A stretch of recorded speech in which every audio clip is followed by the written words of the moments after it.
Le nouveau DTU 4511, entré en vigueur en mars 2020, constitue le document de référence à suivre pour l'isolation des combles perdus par soufflage d'isolant en vrac. Découvrez les 7 points essentiels à retenir de cette norme et devenez incollable sur les nouvelles règles de l'art. La nouvelle norme DTU 4511 concerne les travaux d'isolation de planchers de combles perdus, réalisés uniquement avec des isolants en vrac, et qui seront mis en œuvre par projection pneumatique. L'épandage manuel n'est pas concerné. Également, cette norme s'applique aussi bien au domaine de la construction neuve qu'aux travaux de rénovation. Enfin, seuls les isolants en vrac en laine minérale, de verre ou de roche et en ouate de cellulose de papier sont visés par ce nouveau document de référence. Avant de démarrer les travaux d'isolation, il est primordial qu'une visite technique préalable du chantier soit réalisée par l'entreprise de soufflage. L'objectif de cette visite est de faire un état des lieux de la situation existante du chantier à exécuter. À la fin de cette visite technique préalable, un rapport est rédigé en 2 exemplaires, un pour l'entreprise et l'autre pour le client. Ce rapport doit lister tous les points de vigilance qui devront être traités, comme par exemple la réalisation d'un coffrage autour des conduites de fumée ou bien la protection de spots encastrés. L'entreprise d'isolation pourra alors établir un devis précis et en conformité avec les travaux qui seront à réaliser. Avant le soufflage de l'isolant dans le comble, il y a lieu d'effectuer plusieurs opérations de contrôle. À savoir, la couverture doit être étanche à l'eau et en bon état, le comble perdu doit être libre de tout objet, le plancher doit être exempt de traces d'humidité, il doit être continu et ne présenter aucun trou ni fente ouverte. Il devra également être capable de supporter le poids de l'isolant. En rénovation, si un isolant est déjà en place, un complément d'isolation peut être mis en œuvre par-dessus. Si cet isolant en place comporte un surfaçage de type Kraft, il convient de le larder à raison de 2 entailles par mètre carré.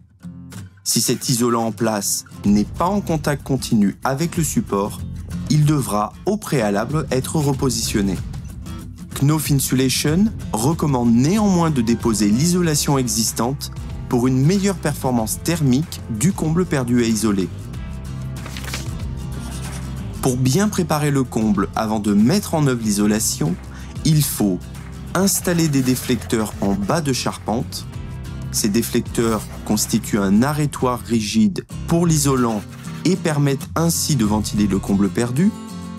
Attention, le déflecteur devra dépasser l'épaisseur de l'isolant de 10 cm minimum. Il faut réaliser un coffrage des conduits de fumée afin de maintenir une distance de sécurité et éviter tout contact avec l'isolant. Attention, le coffrage devra être rigide, utiliser des matériaux au moins classés A2, S1, D0 et dépasser l'épaisseur de l'isolant de 10 cm minimum. Il faudra coffrer et isoler la trappe d'accès avec un isolant semi-rigide et de résistance thermique au moins égale à celle de l'isolant soufflé. Protéger les spots encastrés avec un capot de protection. Attention, le capot de protection doit être étanche aux poussières et au moins classé A2, S1, D0. Inspecter l'état des réseaux électriques et repérer les boîtiers électriques sur la charpente. Et enfin, repérer la hauteur à laquelle l'isolant doit être soufflé, soit en traçant la hauteur de l'isolant sur les bois de charpente, soit en agrafant des réglettes graduées. Le rôle du pare-vapeur est d'empêcher le transfert de la vapeur d'eau au travers des parois d'une maison. En comble perdu, le pare-vapeur sera obligatoire dans les cas suivants. En zone très froide, sauf dans le cas d'un plancher béton, sous une couverture en bardeau bitumé, sauf dans le cas d'un plancher béton, si un plancher est présent au-dessus de l'isolant du comble perdu, si le support est discontinu, comme par exemple les lambris cloués ou vissés, sur plaque de plâtre type BA13, si l'épaisseur de l'isolant mis en œuvre est inférieure à 165 mm, et enfin, en maison à ossature bois. Pour réaliser le soufflage de l'isolant dans le comble perdu, il est nécessaire d'avoir à minima 2 opérateurs sur chantier, un opérateur qui alimente en continu la machine avec l'isolant, et un second opérateur dans le comble pour le soufflage. Le soufflage devra être effectué en répartissant régulièrement l'isolant sur toute la surface à isoler.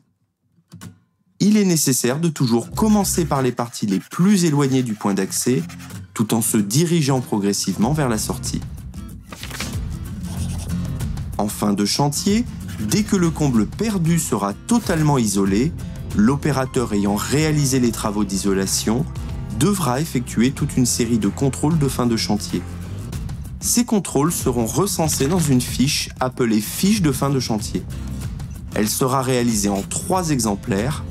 Un exemplaire est agrafé dans le comble accompagné de 3 des étiquettes des sacs d'isolant utilisés.